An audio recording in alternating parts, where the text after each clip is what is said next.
keki kwa sababu kipindi chake kinaisha alasiri saa 10, lakini akasema ngoja nisubiri keki mpaka saa 3 usiku. Sio mbaya.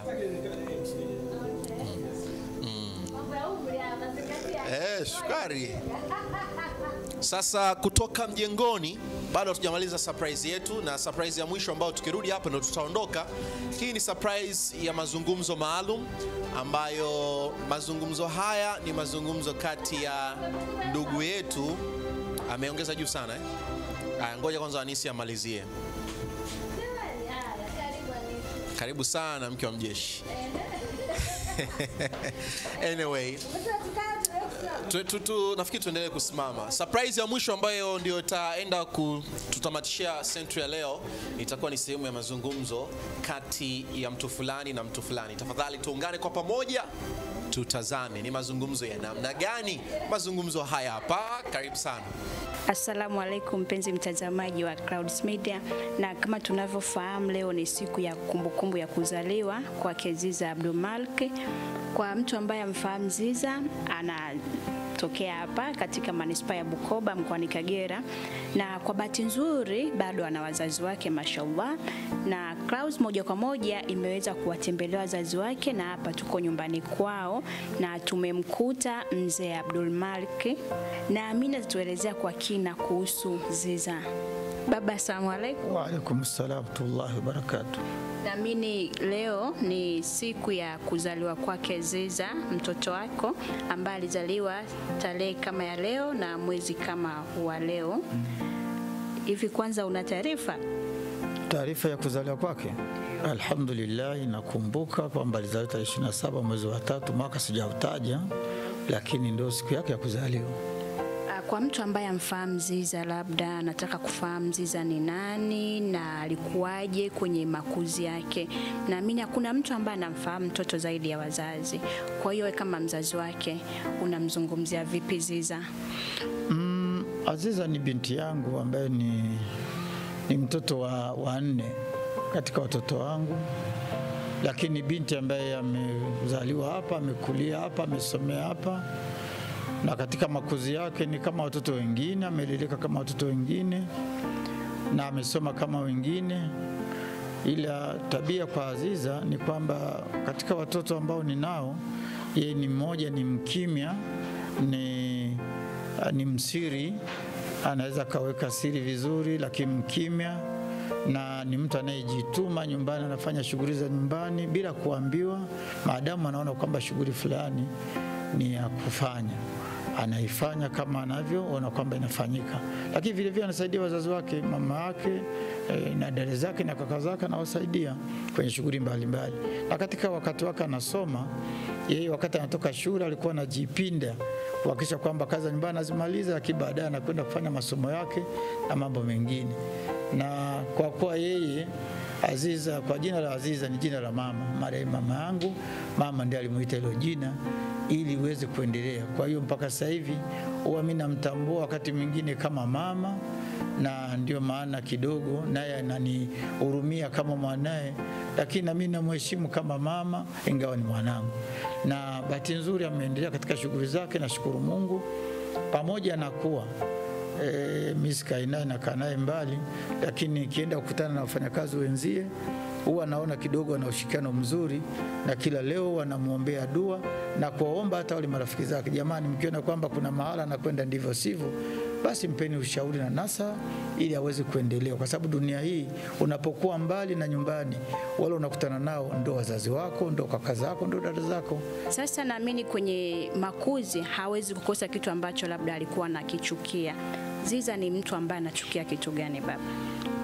Kwa kawaida yeye apendi kuudhiwa. Ukimuudhi au kumfanyia ndivyo sivyo, ukamuonea au kumharibia shughuli zake, kwa kweli ni kitu kinamfanya anaghadhabika. Na kwa sababu kughadhabika kwake mara kwa mara anakaa kimya.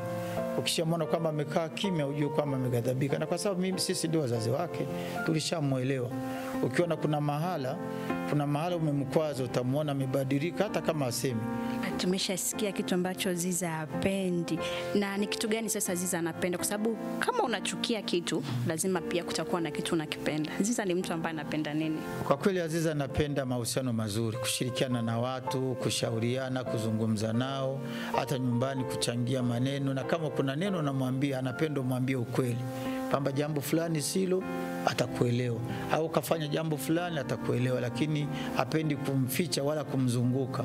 Ni kitu ambacho hakipendi. Lakini mara kwa mara, na kwa tabia alikuwa nayo, alikuwa anapenda sana kusali, kwa sababu sisi tuko karibu na msikiti. Anapenda kutoka mwenyewe bila kuambiwa, anakwenda anasali, anahudhuria ibada na kushirikiana na majirani, kuangalia majirani, kuangalia watu ambao wana matatizo mbalimbali. Ni mtu ambaye alikuwa anapenda kwenda kushiriki katika jamii.